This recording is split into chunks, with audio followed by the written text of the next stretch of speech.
June 10, 1943. On a rain-soaked ridge overlooking the jungles of New Georgia, the faint rumble of engines rolls through the mist.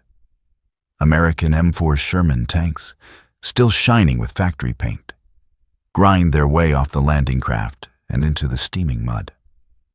Second Lieutenant Harold "Red" Brennan, commander of a newly arrived Sherman from the U.S. Army's 754th Tank Battalion, peers through the vision slit. His tank smells of fuel, oil, and damp uniforms.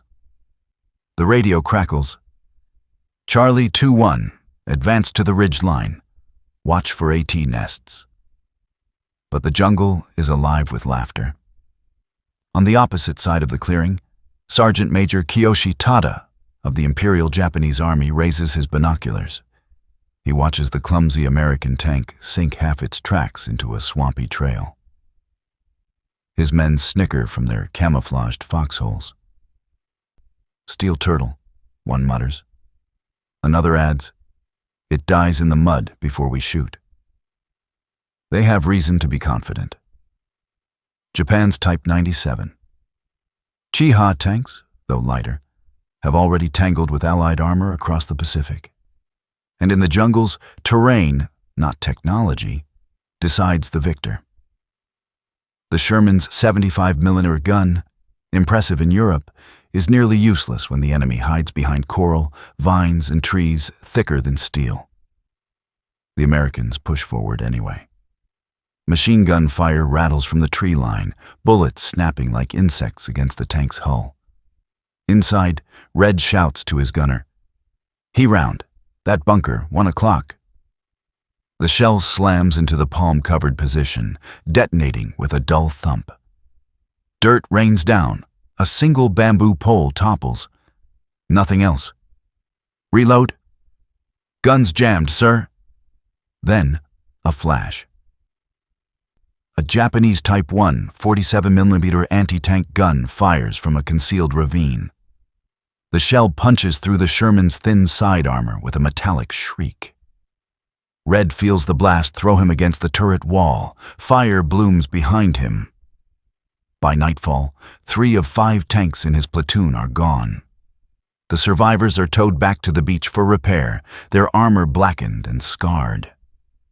From the jungle, Japanese soldiers emerge cautiously, inspecting the wrecks. One soldier kicks a shattered tread and laughs. "The American Iron Beast bleeds like ours," he says. That night, Red writes in his journal by lantern light, "They laughed at us. I heard it through the trees, laughter. This place eats tanks. We're fighting ghosts." But as the war drags on, the U.S. learns fast. And the next time the Sherman returns to the Pacific, it will no longer be the lumbering steel turtle. It will be a flame-spitting monster built to burn the jungle itself. June 17, 1944. The island of Saipan burns beneath the Pacific sun. A haze of smoke and coral dust drifts over the beaches as the 2nd Marine Division presses inland, their Shermans rumbling across shattered terrain. In one of those tanks sits Corporal James "Jimmy" Ortega, gunner for the M4A3 Flame Sherman of Company C, 4th Tank Battalion. The tank's turret is different now. A bulbous nozzle replaces the cannon. Inside, 2 massive fuel tanks feed the weapon with thick napalm gel. The crew calls it the Satan. The flamethrower modification, built by the Navy Seabees and Army engineers, can hurl burning fuel nearly 150 yards, enough to turn jungle bunkers into instant infernos. Through his periscope, Jimmy spots movement, a Japanese pillbox hidden beneath layers of palm logs and coral. From the outside, it looks impenetrable. But Lieutenant Carlson, the tank commander, has orders. No bunkers left standing. Range, 75 yards. Light it up. Jimmy flips the valve. The nozzle roars to life. A stream of fire explodes outward, rolling across the bunker like liquid lightning. The jungle ignites in seconds, trees torching, leaves disintegrating. From inside the pillbox, screams echo, then fade into the roar of the flame. When the fuel stops, smoke curls upward in oily ribbons.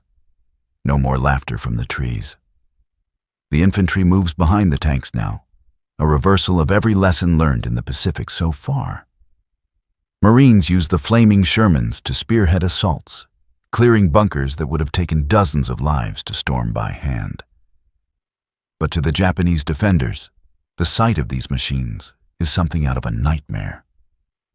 Sergeant Major Kiyoshi Tada, now stationed on Saipan, watches through a narrow gun slit as another flame tank sweeps across the ridge below him.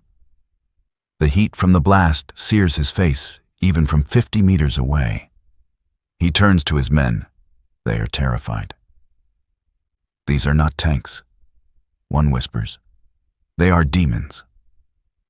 By the third week of fighting, the Japanese 43rd Infantry Regiment has lost over 80% of its men. The Shermans roll through fortified caves and coral ridges once thought impossible to breach. At night, survivors emerge from tunnels, stumbling past the blackened wrecks of their defenses. The smell of fuel and burned vegetation hangs heavy in the humid air. Corporal Ortega leans against his Sherman, cleaning soot from his gloves. "They thought we'd bring guns," he mutters. "We brought hell instead." For the Japanese command, Saipan is more than a defeat. It's a revelation. They had underestimated the American will to adapt, to transform machinery into something suited for the Pacific's brutal demands. And as word of the battle spreads through the remaining island garrisons, that mockery, the laughter at the clumsy steel turtle, dies completely. The next invasion, they know, will be worse. Because the Americans are coming again, this time for Okinawa, April 4th, 1945. Okinawa, the largest amphibious assault of the Pacific War. Rain falls in sheets across the shattered hills of the island's southern tip, turning coral dust into thick gray mud. In a shallow valley near Shuri Ridge, the earth trembles as a column of M4A3 Shermans grinds forward. Their armor is caked in grime, sides streaked black from soot and flame residue. Infantry from the 6th Marine Division follow close behind, crouched low under the relentless artillery fire. Inside one of the tanks, Hell's Kitchen. Lieutenant Carlson wipes condensation from his periscope. His crew, the same men who burned through Saipan, are silent. The air reeks of fuel and tension. Over the radio, a clipped voice crackles through the static. "Enemy fortifications ahead. Heavy resistance. All flame units. Advance and clear." Carlson exhales. "All right, boys. Let's show them what hell looks like." The Shermans move into position, their turrets swiveling toward a jagged hillside riddled with caves. Within those tunnels hides the 32nd Japanese Army, entrenched deep into coral and rock. Sergeant Major Kiyoshi Tada, now a worn and hollow-eyed veteran, grips his Nambu pistol inside one of those caves. The air is damp, heavy with diesel fumes seeping in from outside. Around him, his men brace for the inevitable. They've already buried their anti-tank mines in the mud, but most won't detonate. The rain has soaked everything. He peers through a narrow firing slit.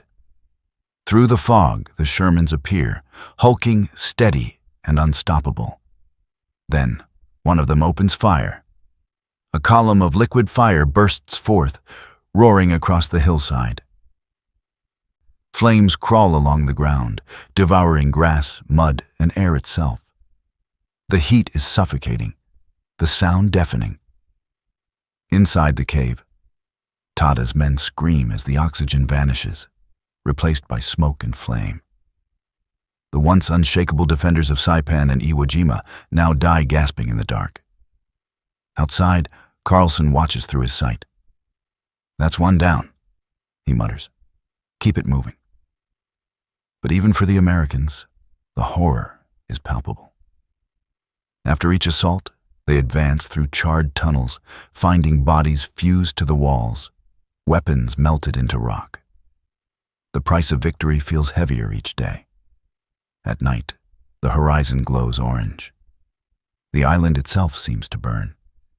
The men of the 6th Division call it the world's furnace. By May, the Shermans have reduced Okinawa's southern defenses to ash.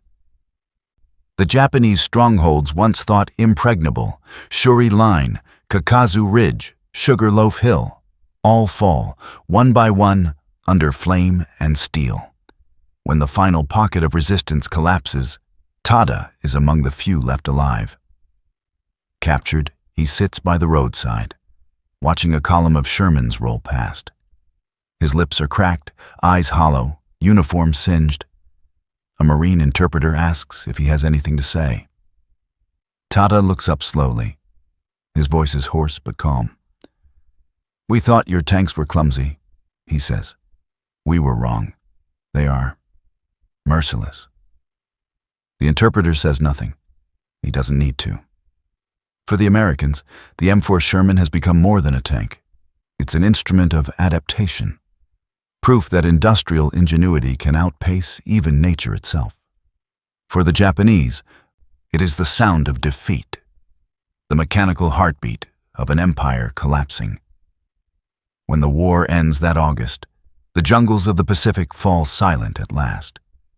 But the echoes of the Sherman, its engine, its fire, its relentless crawl through mud and flame, linger long after the smoke clears.